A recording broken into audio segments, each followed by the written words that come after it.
بقول لك ايه يا اما، ايه يا حبيبي؟ انا سامع ان الفسيخ ده ما بيتغسلش.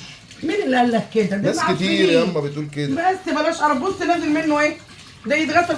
بص اللي نازل منه ده يتغسل ويتغسل. جربوه طب والناس مغسول. ليه بتقول ان هو عايز ما يتغسلش؟ لا يتغسل. ازاي بقى ما يتغسلش؟ يتغسل ويتغسل ويتغسل.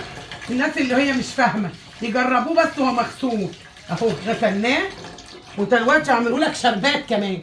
هعمل بالفسيخ شربات. لما نشوف الشربات بتاع. ايوه هتشوف دلوقتي الشربات. خلوده.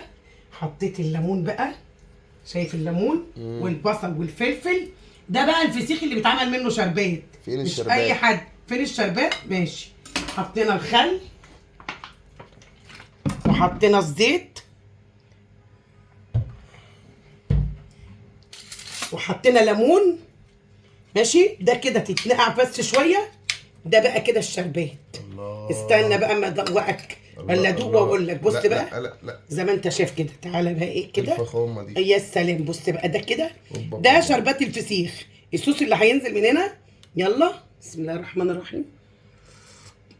فظيعه فظيعه كده.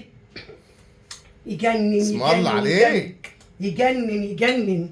الف يا هلا. لا الله. الفسيخايه نطقت تصدقي. ده بعد الغسيل ولا بعد الخل؟ بعد ولا الغسيل غسلنا بقى. آه. ونقعنا بقى. نقعوا بقى كده وتاكلوا بعد كده. يا سلام. لا 5 عليك. بالهنا والشفا بقى ايه؟ بالهنا والشفا ده السوسيس ده يا جماعه. الشربات اللي ابو فسيخ. نعمل من الفسيخ شربات. اللي بيقولوا الفسيخ ما بيتعملش منه شربات، لا بيتعمل منه شربات. وده الشربات اللهم صل بتاعه. على النبي. ده الشربات بتاعه.